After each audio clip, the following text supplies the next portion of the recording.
Hello everyone, welcome to LUKMAAN IAS. Today we are going to have the Hindu analysis of 19th March 2021. So let us see which are the important articles in today's The Hindu newspaper. Yes, these are the important articles for mains purpose and for prelims purpose, and simultaneously we have provided the Hindu page number on which this article has appeared into.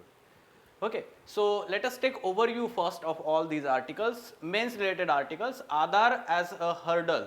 So on editorial page, this article is related to recent allegations, or we can say that the particular petition in Supreme Court about delinking of all the ration cards who have, or we can say deregistration of all the ration cards who have not been linked to Aadhar card. And yes, Supreme Court has said that this is very serious let's say concern regarding Aadhar. So here the analysis of such use of Aadhar card as identity verification tool, we can say that what are the issues involved in that we are going to discuss here. So GS2 paper, polity and governance. Then Justice Ramanna outlines ways to reverse pendency.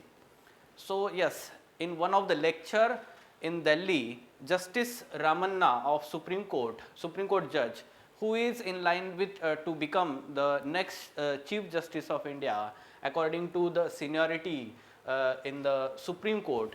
So he is outlining some important points to reduce the pendency of cases before judiciary. Now it is one of the trivial issue in judicial reforms, GS2 paper, polity part. So yes, we will take input for that. Roads to be freed of toll booths in a year, says Nitin Gadkari, the Union Minister for National Highways or Road Transport, we can say. So he is talking about the GPS enabled collection of all the taxes, or we can say that tolls. So yes, at the same time the article is also talking about the scrappage policy, new scrappage policy that have been introduced by the government. So we will take input from GS3 paper, economy and environment part. Then specifically for prelims examination, Supreme Court to hear plea against sale of electoral bonds. So yes, there has been petition in the Supreme Court, and now Supreme Court has agreed to let's say listen to that petition, accept that petition regarding stopping of this sale of electoral bonds before these general elections to some of the legislative assemblies in the states. So what do you mean by electoral bonds and some nitty-gritties of electoral bond schemes? So we will deal with that from polity perspective. India has assured Sri Lanka support. So the Foreign Secretary of Sri Lanka has said that India has assured Sri Lanka support in vote before in the one of the resolution in UNHRC against Sri Lankan government for the human rights violation in civil war, during civil war. However, India has not given any stance or let's say not given any opinion about this.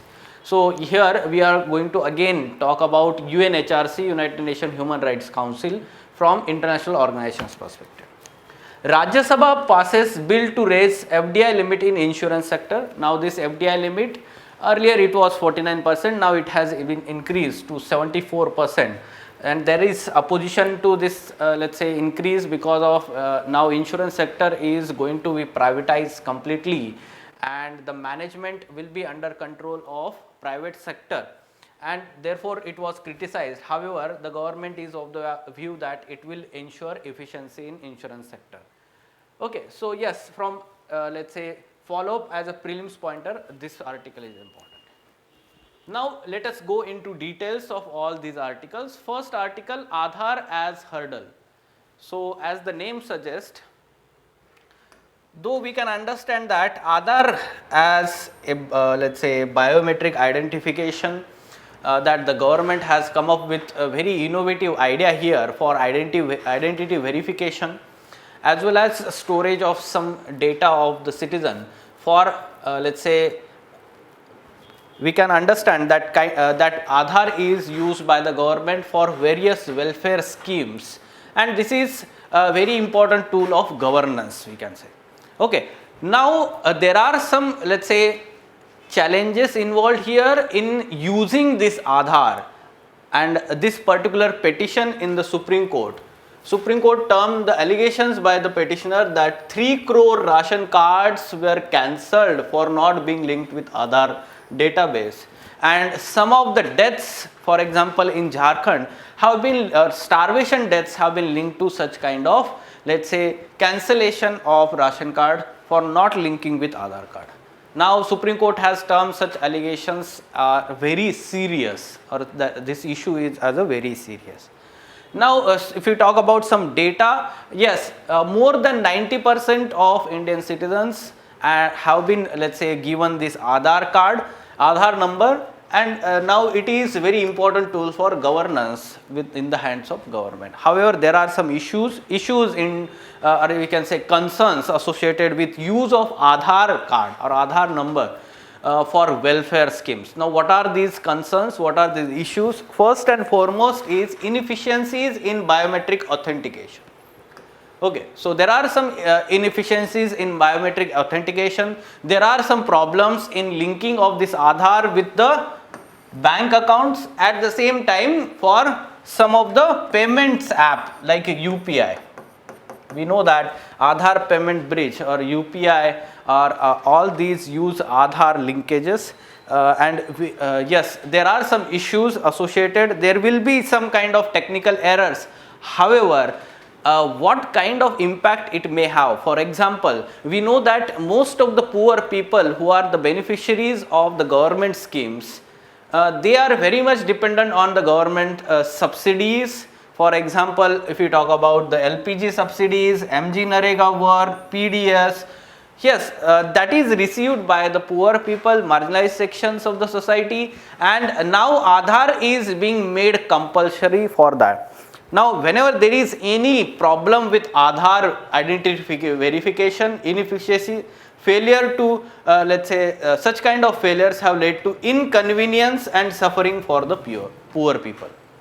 Okay, so this is one of the concern here. The second important aspect we have to understand that those labor, migrant laborers or let's say daily wage workers, they are doing the manual work, and therefore what happens is their, let's say, hand or bare hand is continuously changing, and therefore there are always problems for, let's say, thumb verification, for that biometric verification, right? So that becomes the problem. So there is a delay in MG Narega payments or PDS, let's say food grain supply at the subsidized rate in the PDS.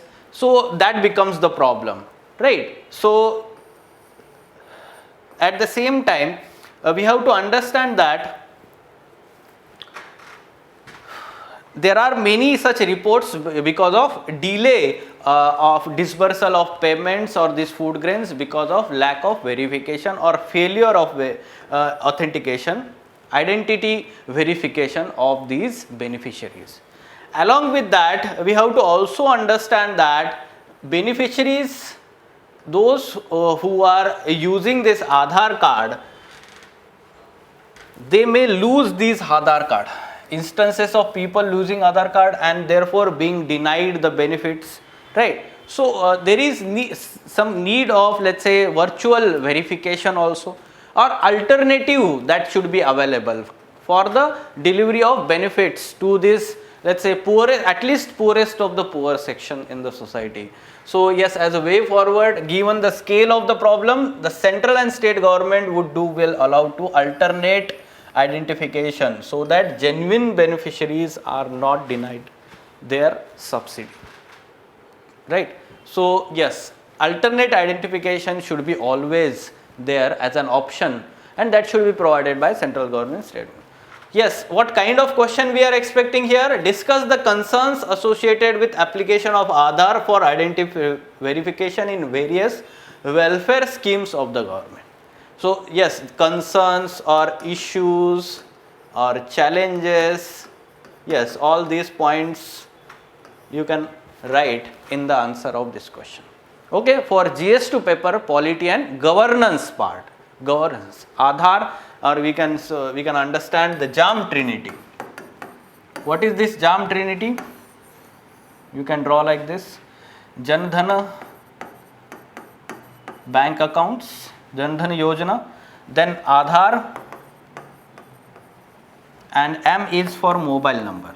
So by linking all these three, the government has used this JAM Trinity for delivering the benefits of the government schemes to the poor people or intended beneficiaries without any, let's say, leakage. It has helped reducing leakage, it has helped reducing corruption in delivering the benefits of these schemes.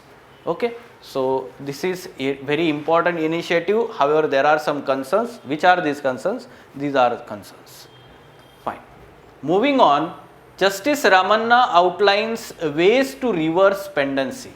Now, yes, judicial, or we can say pendency of cases before judiciary. This is a very important, let's say, issue if we talk about judicial reforms. Now, judicial reforms becomes important part of GS2 paper polity part.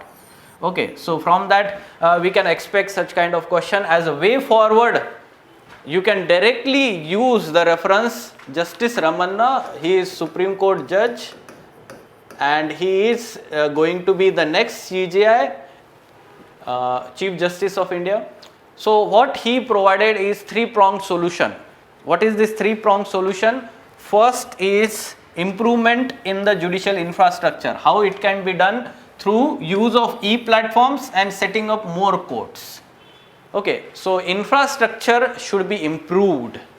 How it can be improved? Yes, with the help of use of e-platforms, and surely that will lead to more efficiency and more cases can be dealt on the e-platform. Second is setting up of more and more courts that will help in let's say reducing the pendency of cases. Second aspect it is talking about is settling disputes at pre-litigation stage through counseling. So this is very important aspect. Through counseling, at present we can understand we do not have that kind of mechanism wherein the counseling can be done. For example, here simple marital cases, family disputes,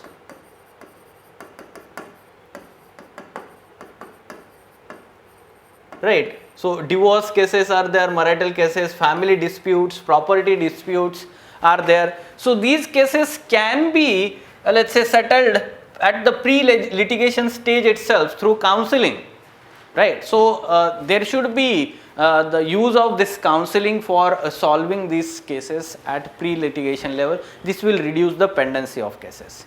And lastly, there should be more and more use of ADR mechanism. Now, what is ADR mechanism? Alternate dispute resolution mechanism. Now, for example, here we have in India Lok Adalats. This is one of it uses ADR mechanism. Okay, so mediation. What are the alternative dispute resolution mechanisms? Like we have reconciliation, arbitration, mediation. Okay, so you can remember this RAM. ठीक है, reconciliation, arbitration, mediation. So these are alternative dispute resolution mechanisms in India at present. Lok Adalats is very important mechanism for this ADR, out of court we can say solving these disputes through mediation or we can say arbitration mechanism or conciliation. So yes, there should be exploration of more and more such ADR mechanisms in the countries. This will help in reducing litigation and pendency of cases before the judiciary. Right. So yes, try to use this as way forward in the issue of pendency of cases, judicial reforms, such kind of question you can use this let's say as way forward, right? So GS2 paper polity part. Next, roads to be free of toll booths in a year, says Nitin Gadkari. So yes, he is actually talking about that in 1 year the government is going to implement this GPS based toll collection system. Okay, so there will not be needing of any stopping or at the toll booths, or we can say that this will help in reducing the what you can say pollution levels. As we can understand, there is huge line at the toll to pay the toll tax. At the same time, it will help in, let's say, reducing the time that is to be time taken to travel between two places. It reduces the inconvenience for the people in the travel. At the same time, we have to understand that it will help in increasing revenue or tax collection with the government. At present, the government is implementing this FASTag system. Now it has been made compulsory for each and every vehicle, be it private, commercial or public vehicle, right? So FASTag, आपने देखा होगा, it is the tag that is there sticked on the glass of all the vehicles, and that is directly scanned by the scanner when we reach the toll tax, and automatically the money is deducted from that, and you are allowed to move here. So here the intermediaries, those personnel present at the let's say toll booths, there is no intermediation by those people. Now directly we are paying the toll tax, right? So it increases efficiency, and now further reforms of GPS based toll collection system next year. Okay. Now at the same time, the minister has also said in the Lok Sabha while giving in let's say answer to one of the question about details about vehicle scrappage policy. Now the government has come up with new vehicle scrappage policy. Some insights into that policy. For example, it provides for fitness test after completion of 20 years in case of privately owned vehicles and 15 years for commercial vehicles. Okay, so 15 years and 20 years. They have to take the fitness test. When the, let's say, vehicles fail these fitness test, then they will be, we can say that, declared as an end of life vehicle. Okay, when does not manage renewal of its registration certificate or fails fitness test, it will be called as end of life vehicle, and it will lead to scrappage further.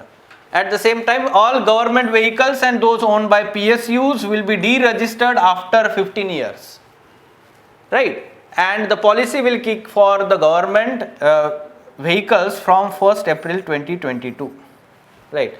So yes, these are some of the points. Along with that, the government is now going to provide some incentives for the people to adopt, or we can say buy new vehicles and scrap old vehicles. What kind of incentives? For example, advisories to states to give up to 25% rebate of road tax to personal vehicles, 15% to the commercial vehicles. At the same time, government will also offer waiver of registration fees on the purchase of new vehicles. So such kind of incentives will be given so that people will tend to buy new vehicles and sell old vehicles for scrappage. So yes, what is the significance of this policy? First and foremost is that it will reduce the pollution, improve the fuel efficiency and increase the government's revenue. How it is going to be done? What happens is, for any vehicle, the efficiency of engine, be it petrol engine, diesel engine, it reduces over the period of time. So suppose after 10-15 years, what happens is efficiency of the engine decreases, fuel efficiency also decreases, there will be more and more pollution, more and more consumption of fuel. And that's why it is advised that such old vehicles should be scrapped, and there should be let's say promotion of buying new vehicles which are fuel efficient, as well as there is less we can say pollution. Okay. At the same time, when the people are, let's say, incentivized to buy new vehicles, obviously there will be more and more revenue for the government because of tax collection. Right, there are many such taxes, registration fee is there, or road tax is there, right? So for that matter, we can understand the government will increase its revenue collection. Fine. So from economy perspective as well as environment perspective, this scrappage policy is very important. Fine. So yes, GS3 paper, economy and environment. Supreme Court to hear plea against sale of electoral bonds. Now it is specifically, if we are talking about the electoral reforms. Okay, there is one topic in GS2 paper mains examination, electoral reforms. So government had come up with this electoral bond scheme in 2017 finance bill as a part of electoral reforms and reduce we can say use of black money in electoral funding, right? So for that matter it is good initiative. However, there is lack of transparency in the scheme, and therefore it is being said that there should be, let's say, review of this scheme. So yes, Chief Justice of India agreed with advocates Prashant Bhushan to urgently hear plea by NGO ADR, Association for Democratic Reforms, to stay the sale of new set of electoral bonds on April 1st before the assembly elections to crucial states such as West Bengal and Tamil Nadu. Okay, so there are some allegations of lack of transparency. At the same time, yes, whenever there is let's say assembly elections or general elections, then only such kind of sale of electoral bonds are, let's say, done. So that's why such allegations somehow tarnish the very good objective of this scheme. Now some basics about this electoral bond scheme for polity part in GS1 paper as well as governance or government schemes. Right. So yes, it was introduced in finance bill of 2017 budget, union budget we can say, and this let's say these electoral bonds are to be issued in the denominations or multiples of rupees 1000, 10,000, 1 lakh and 1 crore. Range is from 1000 to 1 crore. Okay. And yes, it will be available at some specific designated branches of SBI only, State Bank of India. Now the donor, which is, let's say, a person whose KYC, know your customer norms or verification is done, he is eligible or she is eligible to buy these electoral bonds from this SBI branch on these denominations, and then it can be, let's say, given to or donated to any party or individual of their choice. Now the unique feature here is that there will be no name of those donors on that particular electoral bond. Okay, there will be no name, therefore the political party who is receiving that bond will not know the name of that let's say donor. At the same time, we have to understand that that electoral party or we can say political party will encash, a receiver can encash the bonds through the party's verified account. This verified account, it is given by Election Commission of India. So Election Commission of India gives designate that particular account in which such kind of, let's say, electoral bonds can be encashed by political party. The electoral bond will be valid only for 15 days. So before 15 days, the political party has to encash that electoral bond. Right. Now, in addition to these specific points, we have to also understand that when these bonds are sold, so at the start of each quarter of the year, for example, first 10 days of which months? January, April, July and October.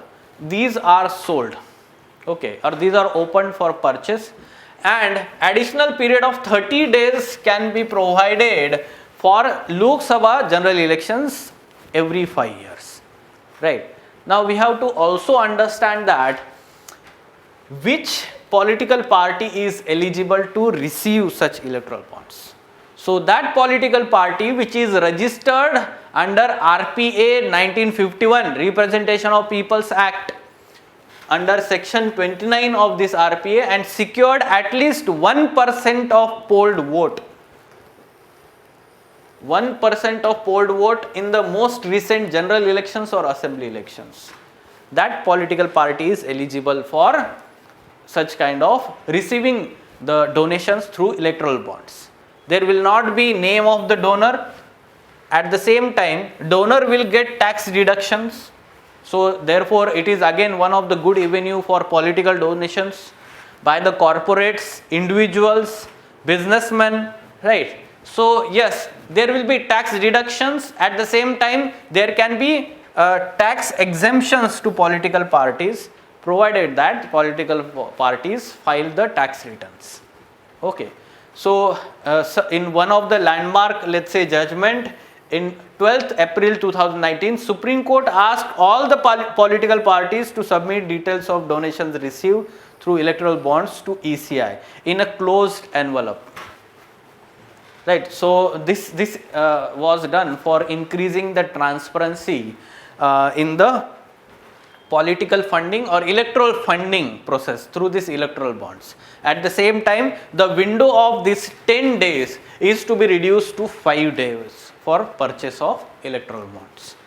Right. So yes, again it is in news because surely it is being, there are some allegations that it is being used by the ruling government or ruling party for political donations or electoral funding. Okay, let us see how Supreme Court is going to further deal with this issue.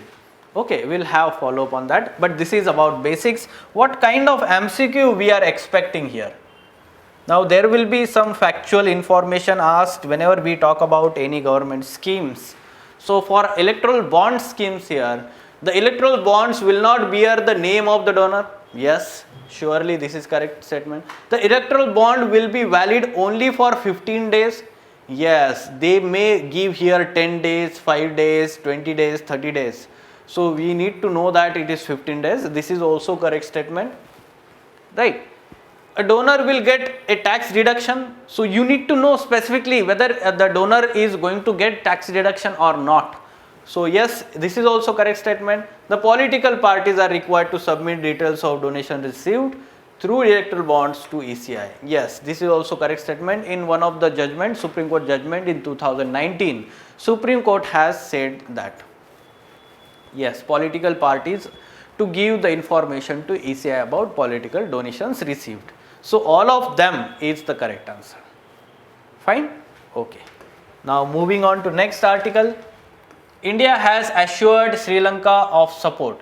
Now this is said by Foreign Secretary of Sri Lanka. However, Indian government, or we can say Foreign Ministry, has not commented on this statement here. Okay. So it is basically the support in UNHRC resolution. Okay. So whether India is going to vote in support of Sri Lanka or not. So this is not clear. However, recently there was talks between the leaders of two countries, and yes, the Sri Lanka is betting on support from India in that resolution.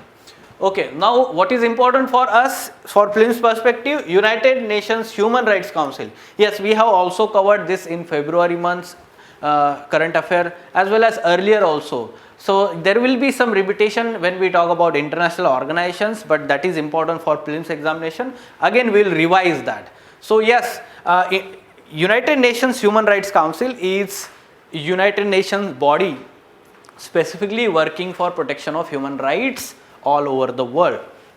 Now it is 47 member body, intergovernmental body within United Nations systems, and these 47 members are elected by UNGA. Okay, they are elected by UNGA for the term of 3 years. Fine. At the same time, you need to know that this UNHRC, which is established in 2006, it replaced the earlier United Nations Commission on Human Rights. Earlier there was United Nations Commission on Human Rights. It is now replaced by UNHRC in 2006. So if we talk about the members here, these are elected for three-year terms, and the members are not allowed, or we can say barred from the, let's say, election here after 2 consecutive terms. That means they are disallowed from occupying seat for more than 2 consecutive terms. At the same time, UNHRC publishes the universal periodic review every year, and this universal periodic review is regarding all the human rights issues in the member states of United Nations in let's say in that particular year. So universal periodic review, if it is asked in question, it is related to UNHRC. Fine. So yes, surely we can solve this kind of practice MCQ here regarding UNHRC. Yes, first statement, what it is talking about.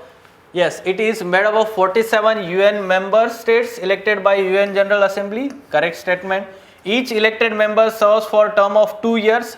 This is incorrect. Not 2 years, 3 years. And countries are disallowed from occupying seat for more than 2 consecutive terms. This is also correct statement. That's why the answer is 1 and 3.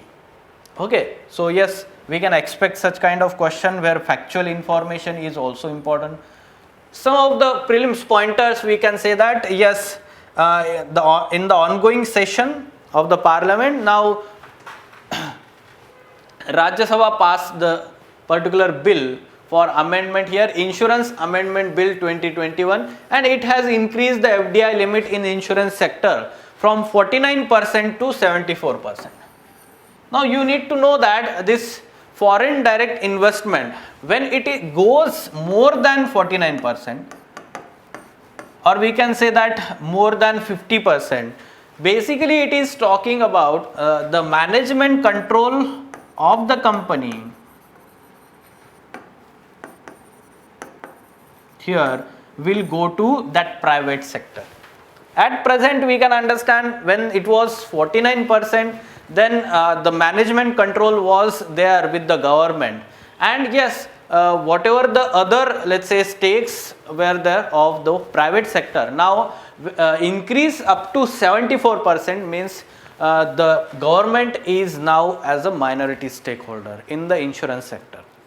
Okay. So yes, the government is of the view that this will increase the investment in insurance sector, the more penetration of insurance sector in the country, efficiency, professionalism. Okay. However, the opposition is criticizing this because the insurance sector is having some kind of investment of the people, and people trusted government and not the private sector. So such kind of criticism is being done. Surely there will be regulation by the government of the insurance sector, so there will not be any such problems per se. Okay. So yes, these were important articles from today's The Hindu newspaper. Try to take input for prelims as well as mains examination. If you like this video, tell us by commenting in the comment box of this video. At the same time, share this link of this video with your friends, share the knowledge with your friends. At the same time, subscribe to LUKMAAN IAS channel. For further information on editorial discussion classes or ED classes, wherein in-depth analysis of mains related issues and articles is done by Ansari Sir and team, you can contact LUKMAAN IAS. Thank you.